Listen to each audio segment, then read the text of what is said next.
Oi pessoal, bom dia, boa tarde, boa noite, boa madrugada. Vamos lá para mais uma aula de Direito Penal. Você agora que está se preparando para ser juiz, porque esse tema que a gente está estudando, ele sem sombra de dúvida é o que o juiz precisa saber para fazer uma prova prática profissional, no caso uma sentença para quando ele for condenar alguém. E não só para você que está se preparando para ser juiz, para você que está preparando para ir para alguma área de segurança pública. Segurança pública cai demais esse tema dosimetria da pena e ele é bastante importante e algumas vezes ele pode parecer complicado, mas você tá vendo que complicado não tem nada, né? Aí eu vou só revisar um pouquinho, porque eu trouxe um material novo e acabou apagando o que eu tinha escrito ontem. Mas, vamos lá. Você tá vendo que o juiz, quando condena, ele analisa se condenou um indivíduo pelo crime na modalidade simples, na modalidade qualificada ou na modalidade privilegiada. O que é que caracteriza o crime ser da modalidade simples, qualificada ou privilegiada? O que caracteriza é a variação de pena. Se aquele crime só tem uma variação de pena, então aquele crime ele é na modalidade simples. Como, por exemplo, se você for ver o crime de calúnia, calúnia só tem lá uma variação de pena. Então só existe a calúnia na forma simples. Ah, professor, e a calúnia qualificada? Aí são outros 500 que muitas vezes é uma causa de aumento de pena, mas quando eu for ver crimes em espécie, eu vejo tudo isso com vocês. Então perceba que os crimes, ou então vá lá para o artigo 236 do Código Penal, só tem uma modalidade, só tem uma variação de pena. Então aquilo é a modalidade simples.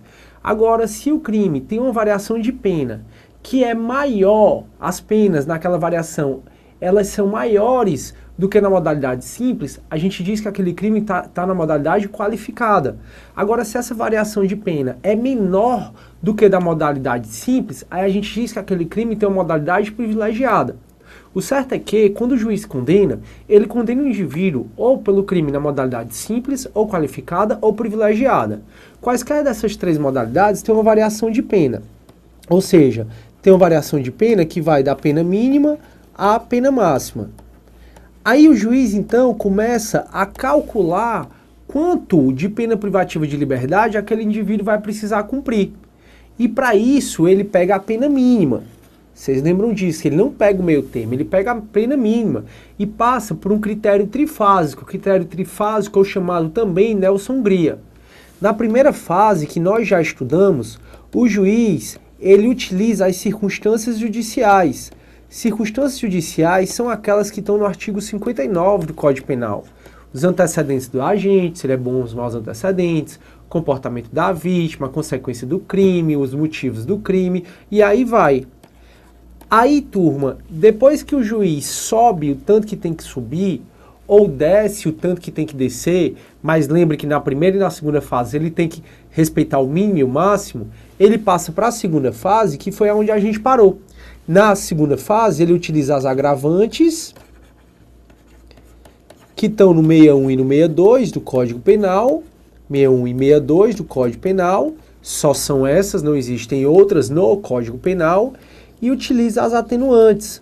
As atenuantes, queridos amigos, estão no artigo 65 e 66 do Código Penal. E aí, 65 e 66 do Código Penal. E aí, só para relembrar, e nessa aula eu até já acabei falando, nessas duas fases, sempre lembrem, o juiz não pode fixar a pena nem menos do que o mínimo, nem mais do que o máximo. E por que o juiz não pode fixar a pena nem menos do que o mínimo, nem mais do que o máximo? Exatamente porque nessas duas fases, a lei se limita a dizer que aumenta se tiver uma circunstância agravante ou uma circunstância judicial desfavorável. E diminui se tiver atenuante, mas a lei não fala quanto aumenta nem quanto diminui. Então, para evitar certos abusos, certas arbitrariedades do magistrado, a lei proíbe que se fixe menos do que o mínimo, e a jurisprudência também, e mais do que o máximo. Tudo bem? E aí, turma, a gente viu aquela atenuante genérica. Vimos que as agravantes elas estão no 61 e no 62 do Código Penal, e a atenuante está no 65 e no 66. Lá no 65 tem algumas atenuantes, como o fato do indivíduo ser menor de 21 anos na data do fato ou maior de 70 na data da sentença. Acontece que aí, estou relembrando porque é bastante importante, a atenuante do artigo 66, que diz: a pena poderá ainda ser atenuada em razão de circunstância relevante anterior ou posterior ao crime, embora não prevista expressamente em lei. Essa 66, ela é a chamada circunstância atenuante genérica. Então ela é uma atenuante genérica. E só aprofundando um pouquinho, não sei se vocês já ouviram falar de princípio da co-culpabilidade do Estado. Princípio da co-culpabilidade do Estado. É um princípio que tem cada vez mais ganhado adeptos. E o que é que esse princípio da culpabilidade do Estado ele diz? Ele diz que quando o indivíduo comete crime e fica comprovado que esse indivíduo não teve por parte do Estado condições dignas de saúde, de moradia, de educação, o Estado é tão responsável, diz esse princípio, por esse crime quanto aquele indivíduo. Então veja, o princípio da culpabilidade do Estado, ela diz o seguinte, que se fica comprovado que o Estado não deu condições de saúde, de educação, de moradia para aquela pessoa que cometeu o crime, o Estado é tão culpado quanto pelo aquele crime do que aquela pessoa. Então o Estado deve ser responsabilizado também nos casos onde fica caracterizado que o Estado não cumpriu com seu dever constitucional de dar saúde, educação, moradia e uma vida digna às pessoas. Ah, professor, engraçado. Aí se fica comprovado que o indivíduo não teve condições de saúde, moradia e educação, e aí ele cometeu o crime, o Estado vai ser culpado junto com ele, mas como é que vai culpar o Estado? O Estado, ele, aspas, é culpado garantindo uma diminuição de pena para aquele indivíduo. Aí existem 4 teorias sobre como é que vai ser essa diminuição de pena. A que prevalece nessa teoria da co-culpabilidade do Estado é exatamente dizer que se fica comprovado que o Estado não deu condições dignas de vida, educação, segurança, moradia para aquele indivíduo que cometeu o crime, se o Estado não deu a oportunidade dele socializar, ele vai ter direito, quando for condenado por um crime, a essa exatamente atenuante genérica do artigo 66. São 4 possibilidades que a doutrina coloca, mas a que prevalece é que o indivíduo, quando aplicado esse princípio da co-culpabilidade do Estado, o indivíduo tem direito a uma diminuição de pena exatamente por essa atenuante genérica do artigo 66 do Código Penal. Professor, eu estou entendendo. Então quer dizer que na segunda fase, o juiz ele vai utilizar tanto as circunstâncias agravantes como as atenuantes. Aí o aluno sempre pergunta, professor, mas vem cá, e se na mesma situação houver várias agravantes e houver várias atenuantes, então existe um agravante e um atenuante, elas se compensam? Bom, quando eu for resolver questões com vocês, a gente vai aprofundar ainda esse assunto. Mas por hora, olhe o que o artigo 67 do Código Penal diz. Concurso entre circunstâncias agravantes e atenuantes. No concurso entre agravantes e atenuantes, a pena deve aproximar-se do limite indicado pela circunstância preponderante. Professor, o que é que significa isso? A pena deve aproximar-se do limite indicado pelas circunstâncias preponderantes. Diz assim, que se tiver agravante e atenuante, a pena deve aumentar ou diminuir de acordo com qual circunstância for preponderante. Professor, e qual circunstância é preponderante? Aí o código já diz, entendendo-se como tais as que resultam dos motivos determinantes do crime, da personalidade do agente e da reincidência. Em outras palavras, essas são as 3 circunstâncias que prevalecem. Por exemplo, a gente viu que o cara se comete o crime por motivo fútil ou torpe, tem um agravante. Agora, se ele comete o crime por relevante valor moral ou social, aí tem um atenuante. Então, os motivos do crime, quando concorre com outras agravantes ou outras atenuantes, é o que prepondera. Então, vamos supor que tem a agravante do indivíduo ter cometido o crime por motivo fútil. E tem a atenuante pelo fato dele ser menor de 21 anos na data do fato. Opa, tem um agravante e um atenuante. Qual vai prevalecer? Prevalece o motivo fútil. Por quê? Por conta dos motivos do crime. E não o fato dele ter menor de 21 anos na data do fato. Professor, e aí? Nesse caso, que o senhor está dizendo, que era um cara menor de 21 anos na data do fato e que ele cometeu crime quando era menor de 20... e quando ele cometeu crime por motivo fútil. Então tem motivo fútil, que é um agravante, e ele era menor de 21 anos na data do fato, que é um atenuante. Nesse caso, a gente está vendo que nos termos do artigo 67, prevalece os motivos do crime. Isso significa, então, que o juiz, na segunda fase, deve aumentar a pena do indivíduo. Ele não deve aumentar como se tivesse presente tão somente o motivo fútil, mas ele deve aumentar. É por isso que o artigo 67 vai dizer, no concurso entre agravante e atenuante, a pena deve aproximar-se do limite indicado pelas circunstâncias preponderantes. Ou seja, se o que prepondera é agravante, no caso concreto, a pena deve aumentar. Não tanto como se aquela agravante estivesse sozinha, mas ela deve aumentar. Se o que preponderar é atenuante, a pena deve diminuir. Não deve diminuir tanto como se ela estivesse sozinha, mas deve diminuir. Então o que prevalece? O que prevalece são os motivos do crime, a personalidade do agente. Daí porque eu disse para vocês que quando o juiz vai ouvir o depoimento de alguém, ele primeiro pergunta sobre a pessoa do acusado, para depois perguntar sobre o fato em si, para saber da personalidade do agente e a reincidência. Existe, turma, uma forma legal de você memorizar quais são as circunstâncias que preponderam. E essa forma legal é só você lembrar daquele grupo super legal que tinha antigamente, pelo menos diziam, né? Que era o RPM. Ai, professor, hoje em dia tem o RPM 22. Pois muito bem. É só você lembrar desse grupo. RPM. Isso significa o quê? Que são circunstâncias que preponderam a reincidência, a personalidade do agente e os motivos do crime. Então, se você lembrar do RPM, ele consegue dizer para a gente, esse RPM, quais são as circunstâncias que preponderam. Ou seja, quando há concurso de agravante e atenuante, quando há agravantes e atenuantes, quais são as que preponderam? Aí a lei já diz para a gente, motivo do crime, personalidade do agente e a reincidência. Aí sempre vem a questão, né? Professor, e se as duas forem preponderantes? Por exemplo, o cara é reincidente e o cara cometeu crime por relevante valor moral. E aí, nesse caso, como é que se resolve? Aí, turma, aí vai depender muito de jurisprudência para jurisprudência.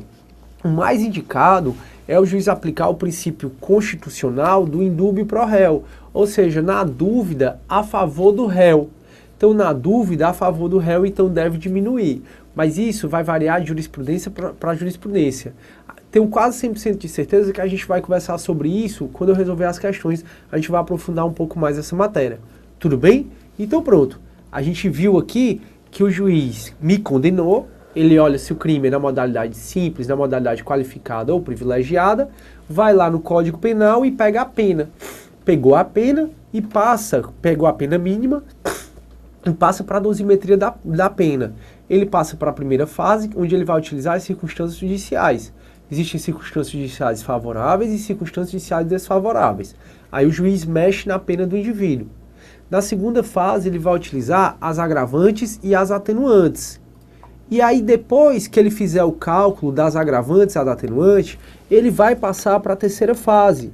E na terceira fase é onde ele vai utilizar as causas de aumento e de diminuição da pena. Então aqui é onde ele vai utilizar as causas de aumento e de diminuição da pena. Professor, qual é a diferença entre causa de aumento e de diminuição de pena das agravantes e as atenuantes, hein? Me diz aí, porque eu estou curioso para saber. Bora lá.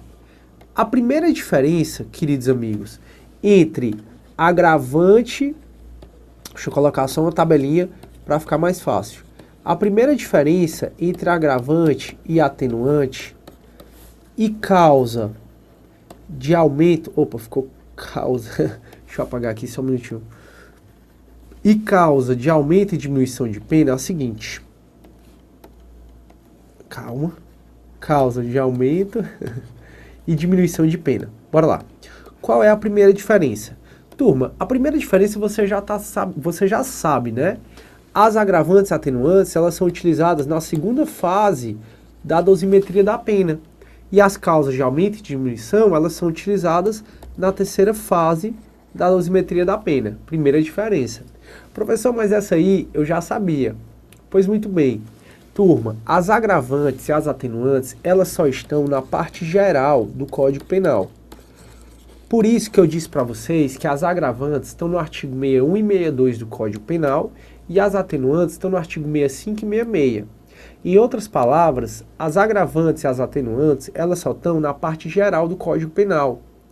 Já a causa de aumento e diminuição, elas estão tanto na parte geral como na parte especial.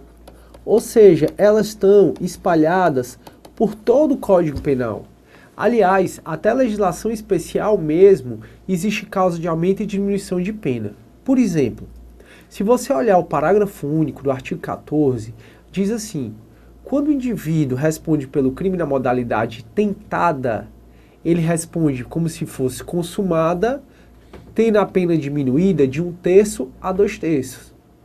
Opa! Significa que quando você vai responder por um crime na forma tentada, por exemplo, homicídio tentado, lembra que a pena do homicídio simples é de 6 a 20 anos? Pois é, vamos supor que eu seja condenado por homicídio tentado. Nesse caso, o juiz vai pegar a pena mínima, 6 anos mesmo, vai passar para a primeira e para a segunda fase, como se o crime estivesse na forma consumada.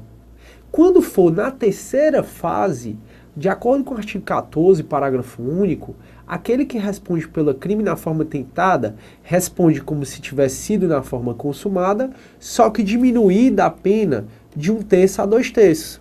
Então o juiz, ao calcular minha pena por homicídio tentado, ele vai fazer igual como se tivesse consumado. Vai pegar a pena mínima de 6 anos, vai passar pela primeira fase, circunstâncias judiciais, segunda fase, agravante e atenuante. Agora, na terceira fase, aí ele vai utilizar uma causa de diminuição de pena, que é de 1/3 a 2/3. Então esse é um exemplo de causa de diminuição de pena na parte geral do Código Penal. Nós já estudamos concurso formal perfeito, próprio e continuidade delitiva. Vocês lembram que lá o juiz pega a maior das penas e aplica uma causa de aumento de pena? De 1/6 até a metade, ou de 1/6 a 2/3, dependendo do caso? Pois é, aquilo ali é uma causa de aumento de pena. Ou seja, é uma causa de aumento de pena prevista na parte geral do Código Penal. Professor, e na parte especial? Lembram que eu falei para vocês que homicídio privilegiado, tecnicamente falando, ele não é homicídio privilegiado? Porque se você for para o artigo 121, parágrafo 1º do Código Penal, é dito que se o indivíduo comete um homicídio, relevante valor moral, relevante valor social, ou logo em seguida a injusta provocação da vítima, ele vai ter a pena diminuída de 1/3 a 2/3. Em outras palavras, o que tem lá no artigo 121, parágrafo 1º, o que todo mundo chama de homicídio privilegiado, daí porque você também pode chamar, mas o que todo mundo chama de homicídio privilegiado nada mais é do que uma causa de diminuição de pena utilizada aqui na terceira fase da dosimetria da pena. Professor, e se fosse homicídio, para ser homicídio privilegiado, tecnicamente falando, como é que tinha que ser o crime? Tinha que ter, pessoal, uma variação de pena. Então veja, se o homicídio simples a pena é de 6 a 20 anos, para existir, tecnicamente falando, o homicídio privilegiado, teria que, lá no parágrafo 1º, ter, se o indivíduo comete o crime mediante relevante valor moral ou social, ou logo em seguida a injusta provocação da vítima, pena de 1 a 10 anos, por exemplo, que é uma variação de pena menor do que a modalidade simples, que é de 6 a 20 anos. Então, se existisse homicídio privilegiado, tecnicamente falando, turma, teria que ter uma variação de pena. Mas o que a gente observa lá no artigo 121, parágrafo 1º, é que não tem uma variação de pena. Na realidade, tem uma causa de diminuição de pena utilizada na terceira fase da dosimetria da pena. Então, beleza. Perceba, então, que há causa de aumento e diminuição de pena, tanto na parte geral, como na parte especial do Código Penal. Até em legislações extravagantes, em leis especiais, é previsto também causa de aumento e diminuição de pena. Acontece, pessoal, que a agravante e a atenuante dentro do Código Penal só estão na parte geral. As agravantes, como eu falei para vocês, estão no artigo 61 e 62. Já as atenuantes, elas estão no artigo 64, 65 e 66 do Código Penal. Então só estão na parte geral. Aí, turma, a terceira e última diferença, e sem dúvida é a que mais caracteriza, a que mais diferencia esses dois institutos, é porque a agravante e a atenuante, ela não diz quanto ela aumenta ou quanto diminui. Então as agravantes e as atenuantes, elas não dizem quanto a pena deve aumentar ou deve diminuir por conta daquela agravante ou daquela atenuante. Você leu comigo o artigo 65 e leu também o 61. No 61 tem assim, são circunstâncias que sempre agravam a pena quando não constituem ou qualificam um crime. Ou seja, lá no 61 só está dizendo, ó, a pena vai ser agravada nesses casos. Não está dizendo de forma contrária. Então, pessoal, nesse caso não diz quanto aumenta nem quanto diminui, então é agravante e atenuante. Agora, se você nota que se diz quanto aumenta ou quanto diminui, aí é um caso de causa de aumento e diminuição de pena. Por exemplo, professor, a tentativa, lembram? É a diminuição de 1/3 a 2/3? Pois muito bem, o código expressamente diz quanto aumenta ou quanto diminui. Se o código diz expressamente quanto aumenta ou quanto diminui, se trata de causa de aumento e diminuição de pena. Pois muito bem, então o juiz me condenou, pegou a pena mínima, e aí ele vai passar a primeira fase, segunda, terceira fase. Quando ele acaba essas 3 fases, o juiz tem quanto de pena privativa de liberdade, eu vou cumprir. 1 ano, 2 anos, 3 anos, 4 anos, 10 anos, 30 anos, independentemente. Não esqueça, queridos amigos, que na terceira fase é a única que o juiz está autorizado a fixar a pena menos do que o mínimo e mais do que o máximo. Então a terceira fase é a única que o juiz está autorizado a fixar a pena menos do que o mínimo e mais do que o máximo. Terminou essas 3 fases, aí o que é que o juiz vai fazer? Ele vai estabelecer o meu regime inicial. E nós já vimos que no artigo 33 do Código Penal, você pode ir até aí se você quiser, diz lá que se o cara não for reincidente e a pena que o juiz achou na dosimetria da pena foi até 4 anos, aí ele começa o regime inicial aberto. Já se a pena for maior do que 4 e menor do que 8 e o cara não reincidente, ele começa no semiaberto. Agora, se ele for reincidente ou ainda se a pena for superior a 8 anos, aí ele começa no fechado. E tudo isso eu estou só relembrando, porque isso a gente já conversou. Eu disse para vocês que, muito embora o artigo 33, o parágrafo 1º do 33, dê parâmetros de qual regime inicial de cumprimento de pena o indivíduo vai iniciar, né? Se é aberto, semiaberto ou fechado, a gente já conversou que se tratar de crime hediondo ou equiparado, independentemente da pena, o indivíduo vai iniciar no regime fechado. Então, se tratando de crime hediondo ou equiparado, independentemente da pena, o indivíduo inicia no regime fechado. Agora, o juiz está autorizado também, e essa é a segunda observação, a fixar um regime mais severo do que a pena aplicada permitir, ou mais brando do que a pena aplicada permitir, desde que haja motivação idônea. Então, muito embora o artigo 33, parágrafo 1º, ele dê parâmetros para o juiz, para ele fixar o regime inicial de cumprimento de pena do indivíduo, o juiz está autorizado a fixar a pena a fixar o regime inicial mais rigoroso ou mais brando do que a pena permitir, mas para isso tem que ter motivação idônea. Tudo bem? Então, beleza. Aí, professor, então quer dizer que depois que ele passa por essa dosimetria da pena, ele acha o tanto de pena privativa de liberdade. Exatamente. E depois ele acha o regime inicial, não é? Se é regime fechado, aberto ou semiaberto. Exatamente. E aí, manda o indivíduo para a cadeia, o cara já vai direto para a cadeia? Ainda não, turma. Agora, o juiz vai analisar se é possível a conversão de pena privativa de liberdade em pena restritiva de direito ou multa. Então, depois que o juiz acha quanto de pena privativa de liberdade eu devo cumprir e qual seria o meu regime inicial, seja regime fechado, aberto ou semiaberto, o juiz ele passa a analisar se é possível converter essa pena privativa de liberdade em pena restritiva de direito ou em multa. E para o juiz fazer isso, ele vai lá para o artigo 44, exatamente o artigo que eu prometi aprofundar e analisar melhor com vocês no futuro. O futuro chegou, eu vou fazer isso agora. Pois muito bem, o que é que o artigo 44 ele vai dizer? O artigo 44 ele vai dizer o seguinte: as penas restritivas de direito são autônomas e substituem as penas privativas de liberdade quando? Então existem os 3 requisitos de conversão da pena privativa de liberdade em pena restritiva de direito ou em multa. Professor, não estou vendo multa aqui. Calma, chego já lá. Quais são os requisitos que o juiz precisa analisar para saber se dá para converter a pena privativa de liberdade em pena restritiva de direito?